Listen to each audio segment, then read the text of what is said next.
Yeah yeah Vinod Kumar గారు, మొత్తానికి December 2 లేదంటే 3వ వారంలో స్థానిక సంస్థల ఎన్నికలకు వెళ్ళాలి, పార్టీ పరంగా రిజర్వేషన్ అమలు చేయాలని ఇటు కాంగ్రెస్ సర్కార్ నిర్ణయించినటువంటి పరిస్థితి. దీని మీద మీ కామెంట్?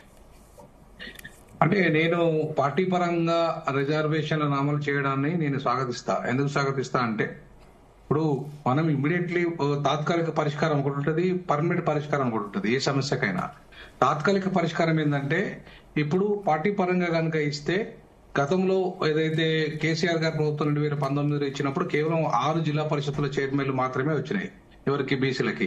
ఇప్పుడు 13 జిల్లా పరిషత్తులు వస్తున్నాయి.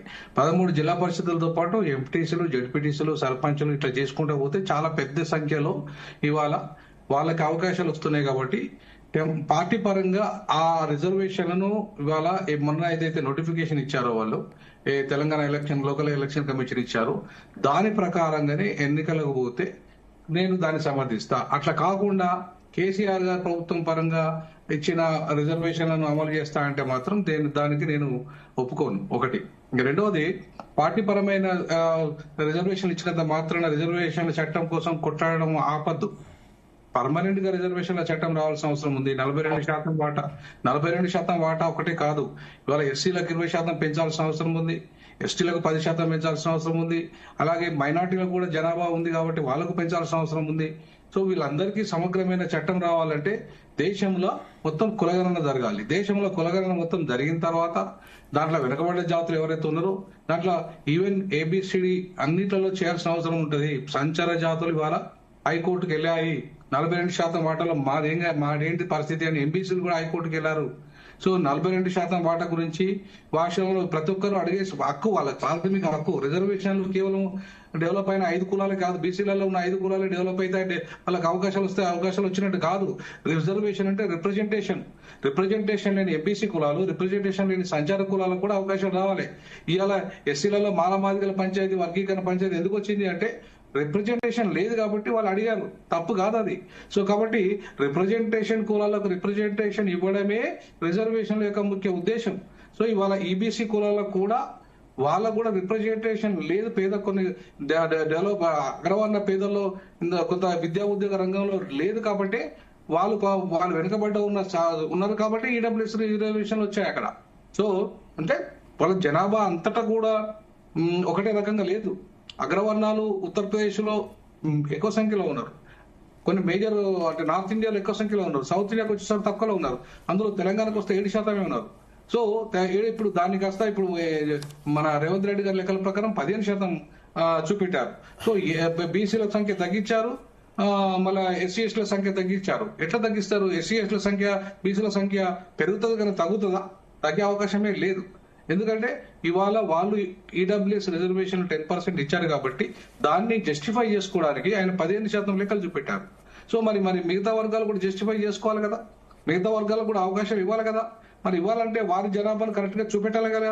సో దాంట్లో ఉన్న లోపాలతోనే వాళ్ళ కోర్టు ఇవాళ చేసింది. ప్రధానంగా ఏంటంటే లోకల్ బాడీలో ఎన్నికలకు సంబంధించి చట్ట సవరణ జరిగిన తర్వాత దాన్ని గవర్నర్ గారు ఆమోదించాలి. ఆమోదించక ముందే జీవో ఎట్లా తెస్తారు రేవంత్ రెడ్డి గారు? అది కదా ప్రాబ్లం, మేజర్ ప్రాబ్లం అక్కడ. తర్వాత 50% సీలింగ్ అనే అంశం. ఇవాళ కోర్టులకి వాళ్ళు ఏమాత్రం రాజ్యాంగం పట్ల ప్రేమ ఉన్నా, రాజ్యాంగం పట్ల చిత్తశుద్ధి ఉన్నా, ఏ కోర్టు అయినా సరే, సుప్రీంకోర్టు కావచ్చు, హైకోర్టు కావచ్చు, రాజ్యాంగం కంటే గొప్పవి కాదు. 50% సీలింగ్ పెట్టాలని చెప్పేసి ఎక్కడ రాజ్యాంగంలో లేనప్పుడు కోర్టులు ఎట్లా ఇస్తాయండి? ఈడబ్ల్యూఎస్ కు రిజర్వేషన్లకు ఏ కోర్టు 50% గురించి ఆలోచించింది? మరి అట్లా దాన్ని ఆమోదించిన సుప్రీంకోర్టు ఈ 42% ఆ విషయంలో ఎందుకు మెలికలు పెడుతుంది? 50% సీలింగ్ అయితే 50% మెలిక ఎందుకు పెట్టాలి? సో అంటే సుప్రీంకోర్టు అగ్రవర్ణాల చేతుల్లో ఉంది, ఆధిపత్య వర్గాల చేతుల్లో ఉందని వాళ్ళ ఇష్టారాజ్యం చేయడానికి సుప్రీంకోర్టు అని వాళ్ళ ప్రైవేట్ ఎస్టేట్ అదేమన్నా? Is it private estate of upper caste? No, it is not at all. అగ్రకులాలకు సంబంధించిన ప్రిరాగేటివ్ రైట్ కాదు, వాళ్ళ జన్మ హక్కు కాదు అది. వాళ్ళ జన్మ హక్కు కాదు.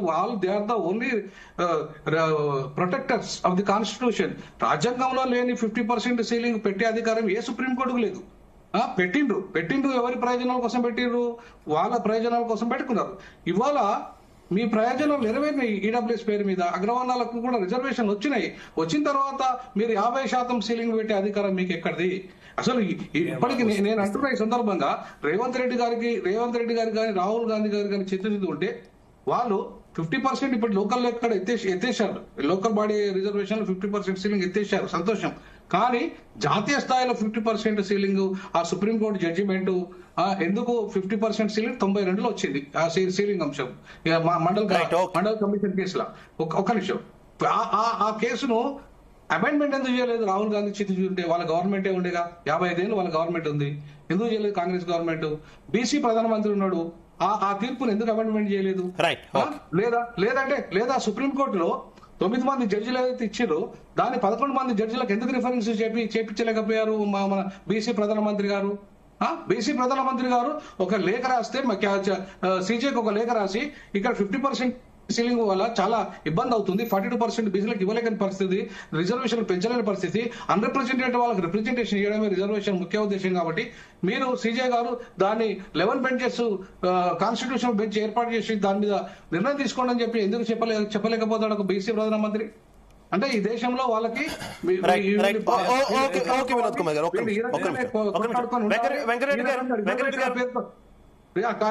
రిజర్వేషన్ల పేరుతో ఇవాళ ఈ కులాలు కింది కులాలు కొట్లాడుకోవాలి, మేము రాజ్యాధికారాన్ని ఎంజాయ్ చేయాలి, లక్షల కోట్ల రూపాయల సంపద మేము మాకు పోగేసుకోవాలి, డబ్బున్న వాళ్ళే ముఖ్యమంత్రులు కావాలి, డబ్బున్న రెడ్లు, డబ్బున్న వాళ్ళు, డబ్బున్న బీసీలు, డబ్బున్న ఎస్సీలే అది ఆధిపత్యం చేయాలి ఈ దేశాన్ని. పేదోడు చేయొద్దా? పేదోడికి అవకాశం రావద్దా? వెంకటస్వామి గారు ఇప్పుడు మీరు కౌంటర్ చేయండి. ఇందాక నుంచి అందరికీ కూడా మీరు కొన్ని ఆన్సర్స్ ఇవ్వాల్సి ఉన్నాయి కాబట్టి ప్లీజ్ కౌంటర్ నౌ. ఇప్పుడు నేనేమంటున్నానంటే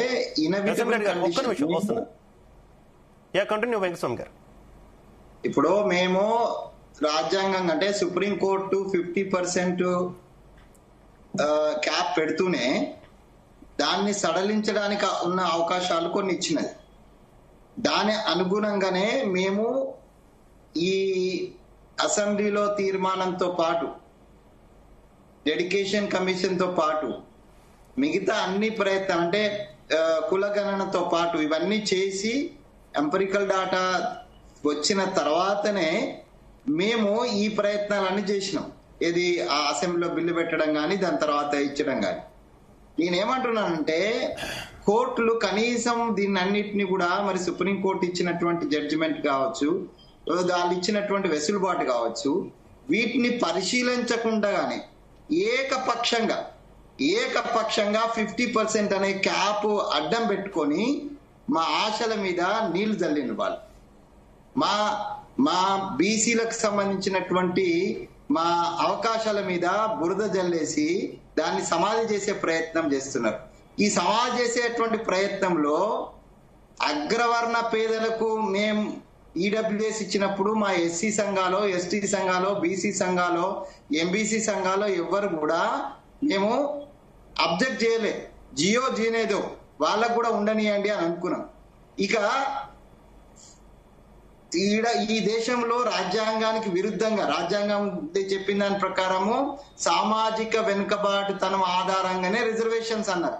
దానికి భిన్నంగా ఆర్థిక వెనుకబాటుతనంగా ఓసీలకు మేము రిజర్వేషన్ ఇచ్చినా కూడా మేము భరించినాం, మేము ఆహ్వానించినాం, మేము స్వాగతించినాం. వాళ్ళు దానికి సంబంధించినటువంటి ఫలితాలను పొందుకుంటూ కూడా ఇక్కడ కూర్చున్నటువంటి పెద్దలందరూ కూడా ఒక పక్కన ఆ ఫలితాలు పొందుకుంటూ ఇంకో పక్కన ఈ 90% ఏదైతే మిగిలిందో 10% వాళ్ళు తీసుకుపోయినారు.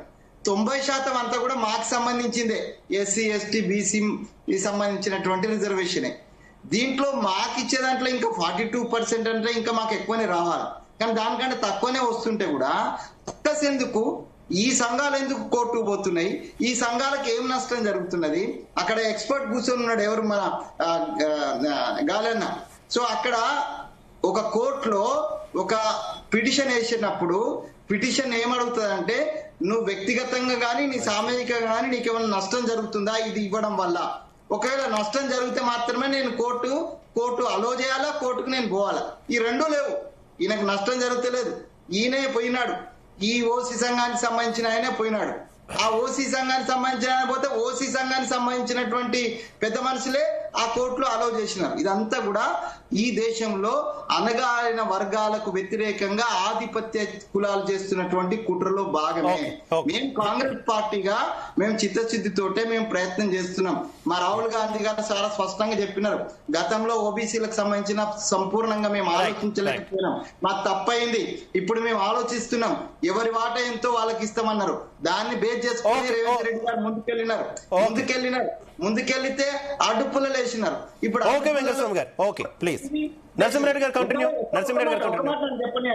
ఒక పక్కనేమో ఒక్కటే మాట నుంచి ఒక పక్కనేమో ఇదే పార్టీలు మీకు చేతనైతే లేదు, మీరు లోకల్ బాడీ ఎలక్షన్ పెడితే లేదు అంటారు. ఇంకో పక్కనేమో మేము పెడతాము అని పోతే కోర్టు అడ్డుపడితే పార్టీ పరంగా మిత్రమా, మీ పార్టీకి మీరు నిర్ణయం తీసుకోవచ్చు, మా పార్టీకి మేము నిర్ణయం తీసుకోవచ్చు. మా పార్టీ నుంచి మేము నిర్ణయం తీసుకుంటున్నాం 42% ఇచ్చి ముందుకు పోతామని. మరి మీ పార్టీలలో ఉన్నటువంటి బీసీలు మాట్లాడండి, మీ పార్టీలో ఉన్నటువంటి పెద్దలు మాట్లాడండి. మీకు నిజంగానే బీసీల పట్ల ఉండేదంటే అందరము ఒకవేళ అంటే వారు చెప్పినట్టు తాత్కాలిక సొల్యూషన్ కింద అందరం 42 ఇచ్చినట్టయితే ఉంటే ప్రజలు మెచ్చుకుంటారు, మీ పార్టీని మెచ్చుకుంటారు, మా పార్టీని మెచ్చుకుంటారు, అక్కడ ఉన్నటువంటి అభ్యర్థులను బట్టి గెలిపిస్తారు. ఒక కాంగ్రెస్ కే లబ్ధి జరగదు, అందరికీ లబ్ధి జరుగుతుంది. మీరు దానికి ముందు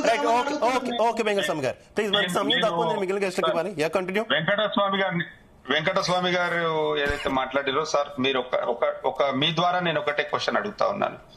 ఏదైతే తెలంగాణ వ్యాప్తంగా వీళ్ళు ఒక డెడికేటివ్ కమిషన్ వేసి ఏదైతే కులగణన అనే అంశాన్ని చేసిరో, కులగణన తీసుకొచ్చిరో, మీరు దానికి సంబంధించినటువంటి డీటెయిల్స్ కానీ డేటా కానీ ఎందుకు ప్రజలకు అందుబాటులో పెట్టలేకపోతున్నారు? నెంబర్ 1, మీరు ఎందుకు దాన్ని ప్రజలకు అందుబాటులో ఉంచలేకపోతున్నారు?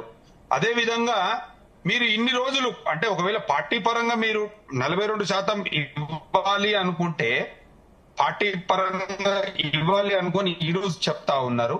ఇది ఎన్నికలకు పోయే ముందే చెప్తే బాగుండేది.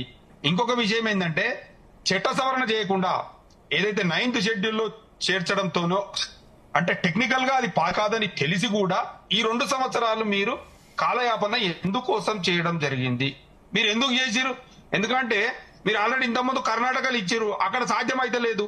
మరి అది ఇక్కడ కూడా సాధ్యం కాదనేది మీకు ముందు నుంచి కూడా తెలుసు. కేవలం ఇది ఏంటంటే బీసీలను మరొకసారి వాళ్ళని ఇబ్బంది పెట్టాలి, వాళ్ళ పైన మీకు ఏమాత్రమైనటువంటి చిత్తశుద్ధి లేదు. వాళ్ళని ఇట్లనే 2 సంవత్సరాల నుంచి కాలయాపన చేసి మరోసారి వాళ్ళకు అన్యాయం చేసేటువంటి ప్రయత్నం చేస్తా ఉన్నారు తప్ప వాళ్ళకి న్యాయం చేయాలనేటువంటి ప్రయత్నం ఏమాత్రం లేదు. ప్రజలు వాళ్ళకు పూర్తిగా అర్థమైపోయింది. బీసీ సోదరి మనలకు మొత్తం తెలంగాణ వ్యాప్తంగా ఇది కేవలం కాలయాపన చేసేటువంటి ప్రభుత్వం అనేది పూర్తిగా అర్థమైపోయింది. మీకు ఇప్పుడు కూడా నేను అంటే ఈ జీ న్యూస్ ద్వారా నేను ఒకటే ఈ వేదిక ద్వారా నేను అడుగుతా ఉన్నాను, మీకు దమ్ముంటే ధైర్యం ఉంటే మీరు చేసినటువంటి కులగణన ఏదైతున్నదో దాన్ని మీరు వెంటనే విడుదల చేసి ప్రజలకు అందుబాటులోకి చేరి ఏ గ్రామంలో ఏ కులములు ఎంతమంది ఉన్నారో తీసుకురండి. మీరు ఏదైతే 42% ఇస్తామంటున్నారు కదా, 42% లో బీసీలలో కూడా వర్గాలు ఉన్నాయి కదా, ఏ వర్గానికి ఏ ఊర్లో ఎక్కడ ఇస్తారో మీరు చెప్పండి. అవన్నీ లేకుండా కేవలం కాలయాపన టైం పాస్ జోలి చెప్పొద్దని చెప్పి నేను వెంకటరెడ్డి గారు మీరు అందరికీ కలిపి ఆన్సర్ చేద్దరు కానీ మనకు చాలా తక్కువ టైం ఉంది. ఒక్కసారి నేను అందరి దగ్గర కూడా తీసుకుంటా. వెంకటరెడ్డి గారు అంతిమంగా ఇందాక వినోద్ కుమార్ గారు కూడా మాట్లాడేందుకు కూడా విన్నారు. ప్రధానమంత్రిని కూడా కొన్ని క్వశ్చన్స్ లేవనెత్తుతున్నటువంటి పరిస్థితి. ఆయన బీసీ కదా, ఆయన కూడా న్యాయం చేయొచ్చు కదా, ఆయన కూడా ఎందుకు రెస్పాండ్ కావట్లేదు అంటూ కూడా క్వశ్చన్స్ వస్తున్నటువంటి పరిస్థితి కదా, ఏం చెప్తారు? ఒకటే శివ గారు, ఇప్పుడు కాంగ్రెస్ పార్టీ వాళ్ళు ఏం చెప్పారంటే ప్రభుత్వం వచ్చిన 6 నెలల లోపల విద్యా ఉద్యోగాలు పొలిటికల్ గా వాళ్ళకి చట్టం చేసి